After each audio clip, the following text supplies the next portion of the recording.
শিক্ষক নিবন্ধনের লিখিত পরীক্ষায় পাশ করতে ১.৫ লাখ টাকার বিনিময়ে প্রক্সিমেন্ট কাউসারের সাথে চুক্তি করেন ছাত্রলীগের সাধারণ সম্পাদক। চুক্তি অনুযায়ী নতুন দক্ষ প্রক্সিমেন্ট ঠিক করতে কাউসারের ঢাকা বিশ্ববিদ্যালয়ের এক শিক্ষার্থীর সঙ্গে দেখা করতে আসেন। পরে বিশ্ববিদ্যালয়ের কয়েকজন শিক্ষার্থী কাউসারকে আটক করে জেরা করেন। এক পর্যায়ে কাউসার স্বীকার করেন ১৮তম শিক্ষক নিবন্ধন পরীক্ষার ম্যানেজমেন্টের বিষয়ে প্রক্সি প্রার্থী ঠিক করে দেওয়ার জন্য ছাত্রলীগ নেতা আবু বকর সিদ্দিকের সাথে তার চুক্তি হয়। এ তথ্যের প্রমাণ হিসেবে কাউসারের সাথে ওই ছাত্রলীগ নেতার হোয়াটসঅ্যাপের কথোপকথন দেখান। সেখানে কাউসার আলীকে প্রবেশপত্র সহ বিভিন্ন ধরনের তথ্য আবু বকর সিদ্দিক রেজা দিয়েছেন বলে দেখা যায়।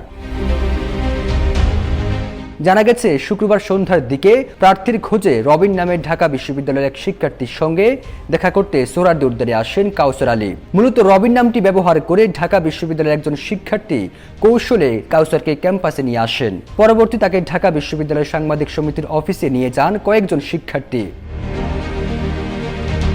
অভিযুক্ত কাউসার আলী বলেন, ছাত্রলীগ নেতা আবু বকর সিদ্দিক রেজা দুঃসম্পর্কে আমার মামা হন। তিনি শিক্ষক নিবন্ধন পরীক্ষার প্রিলিতে পাশ করেন। তার লিখিত পরীক্ষার জন্য আমাকে প্রক্সিমেন্ট ঠিক করতে বলেছেন। এজন্য ঢাকা বিশ্ববিদ্যালয় প্রক্সি পরীক্ষার্থী পেলে পরীক্ষায় বসার জন্য ২০,০০০ টাকা এবং পাশ করলে ১.৫ লাখ টাকার চুক্তিও হয়েছিল।